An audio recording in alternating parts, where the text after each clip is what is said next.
मैंने पिछले वीडियो में बताया था कि डायनासोर इस धरती से खत्म कैसे हो गए, लेकिन आज हम इस वीडियो में बताने वाले हैं कि इस धरती पर इंसान का जन्म कैसे हुआ और धरती पर जीवन की उत्पत्ति कैसे हुई।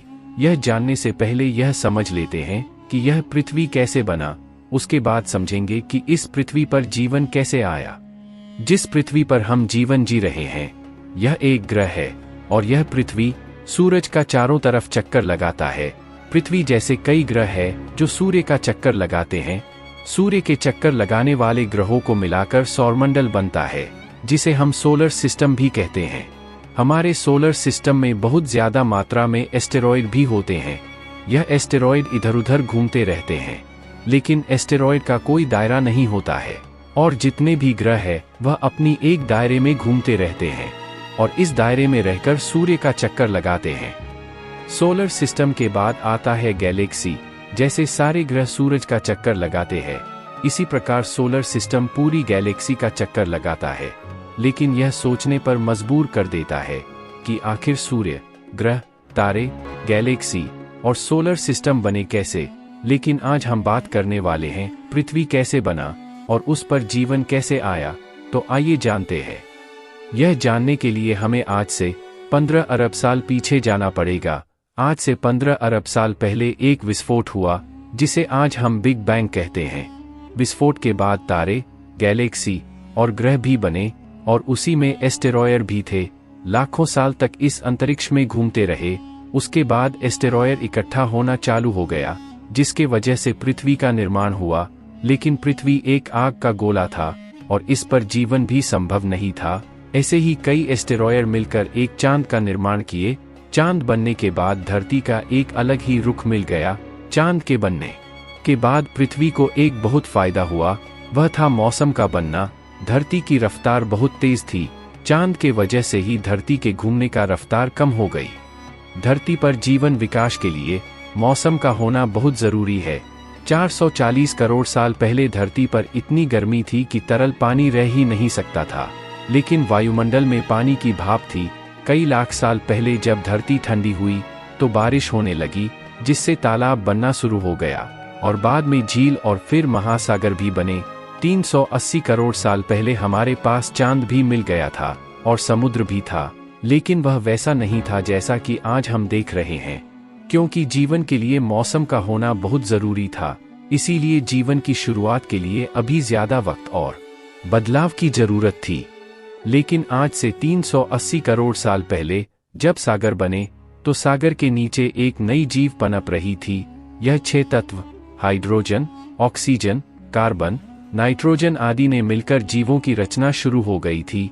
इस तरह धरती पर चुपचाप जल के भीतर जीवन की शुरुआत होने लगी थी। लेकिन यह बहुत छोटे छोटे जीव थे। सबसे पहले बैक्टीरिया के रूप में जीवन शुरू हुआ। अगर यह कहे कि हम भी बैक्टीरिया ही है तो कोई गलत नहीं होगा, क्योंकि हम बैक्टीरिया का एक जोड़ हैं। यह बात अलग है कि हमने विकास कर लिया है।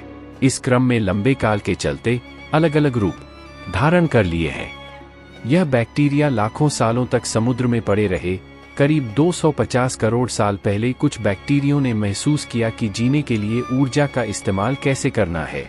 जब ये पता चल गया कि ऊर्जा का इस्तेमाल कैसे किया जाए, तब उनके इस प्रयास से ऑक्सीजन पैदा हुई और इस तरह से ऑक्सीजन ने हमारी दुनिया में एक नई क्रांति की शुरुआत कर दी। यह ऑक्सीजन का होना जीवन के विकास में ईंधन के होने जैसे था। उन्होंने इतनी ऑक्सीजन बना दी थी कि महासागर ऑक्सीजन से ही भर गया और वह ऑक्सीजन महासागर के ऊपर वायुमंडल में जाने लगी और इसके बाद इस घटना से जीवन का विकास होने लगा और जीवन ने एक अच्छी शुरुआत की। पहली बार किसी बैक्टीरिया ने ऑक्सीजन के सहारे भी जीना सीख लिया था। ऑक्सीजन ने कहानी बदल दी थी। वैज्ञानिकों के अनुसार जब ऑक्सीजन की मात्रा बढ़ने लगी तो उसके दबाव से आकार भी बढ़ता गया और उसके साथ साथ जटिलताएं भी बढ़ने लग गई।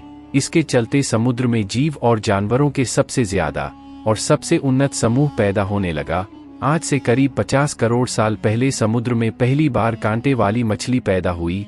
ये कह सकते हैं कि यह मछलियां हमारी ही पूर्वज हैं। इस धरती पर जितने भी रीढ़ वाले जीव हैं, इन मछलियों के आधार पर ही बने हैं। ऑक्सीजन ज्यादा हो जाने के कारण सबसे पहले पौधे जल से निकलकर आगे बढ़े यह देखकर जीव भी बाहर निकले। ऑक्सीजन के कारण धरती पर जल से निकलकर पौधे सबसे पहले आगे बढ़े। करीब 40 करोड़ साल पहले जीव भी आगे बढ़ने को तैयार हो गए, लेकिन धरती पर फैलने के क्रम में सबसे पहले महासागरों से बाहर आए एम्फीबियंस जीव, यानी उभयचर। उभयचर जीव वह जीव होते हैं जो जल और थल दोनों में रह सकते हैं। मतलब यह कि वह पानी में भी रह सकते हैं और जमीन पर भी, जैसे मेढक, मगरमच्छ। यह अलग अलग जगह पर बसने लगे। इससे उनके भीतर नए नए अंग विकसित होने लगे। उसके बाद धीरे धीरे बड़े बड़े जीव बनने लगे। बड़े जीवों में बंदर शामिल है। बंदर से इंसान वजूद में आए, जिसे होमो सेपियंस कहा जाता है। और आज इंसान इतना तरक्की कर लिया है और हम आज ऐसे जीवन जी रहे हैं। आपको यह वीडियो कैसा लगा कमेंट करके ज़रूर बताएं और इस चैनल को सब्सक्राइब करके बेल आइकन ज़रूर दबा दें, क्योंकि हम आपके लिए ऐसे ही वीडियो बनाते रहते हैं।